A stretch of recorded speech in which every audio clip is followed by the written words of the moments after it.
Welcome to this month's Midstream Connect featuring Midstream lawsuits. I'm your host, Heather Houghton. Before we get started, I want to take a moment to thank our sponsors. With an increase in gas production comes an increase in infrastructure and pipelines being built. However, because that construction was largely occurring when prices were higher than they are today, there's now a lot of pressure on both upstream and midstream companies.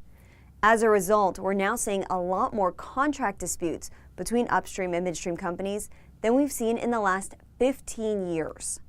Thompson and Knight partner Gregory Meese says he's seen an increase in litigation between joint venture partners as well. Let's listen in. You're seeing questions about, one, how much money has been spent on whether it's drilling a well. Questions about, you'll often see audits being done, what's called a joint interest audit, and questions about, whether the costs have been properly accounted for, and especially if an operator uses a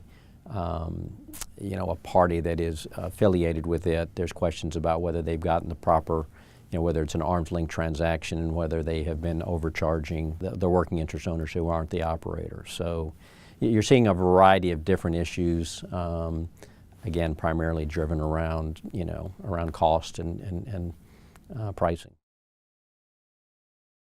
Recently, we've seen kind of an increase in disputes from the royalty owners contesting the amount of the royalty they've been getting, primarily relating to questions concerning whether the oil companies can deduct what we call post-production costs after the oil or gas has been produced, and disputes about whether those costs can be deducted before the royalty is paid, and how much of those costs can be produced or can be deducted. You've also got disputes with regard to just, is my royalty being calculated correctly? Sometimes in the lease, the royalty may be tied to a benchmark or may be tied to certain issues that you have to get the best price based upon certain benchmarks.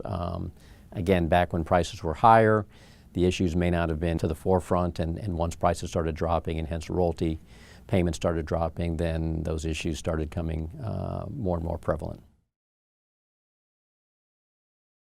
I like to tell people, when times are good, people sue. When times are bad, people sue more. The nature of the beast is litigation, and lawsuits are always going to be with us.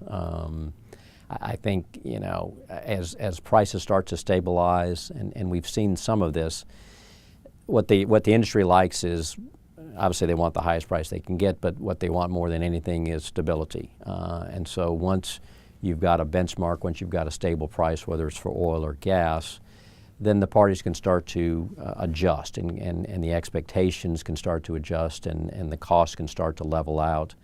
And I think once that happens, you're going to see the impact of these lawsuits probably lessen to some extent, and perhaps the amount of litigation. This concludes this edition of Midstream Connect. Be sure to catch next month when we focus on Mexico infrastructure. We want to thank our sponsors for making this episode possible. Until next time, let's stay connected.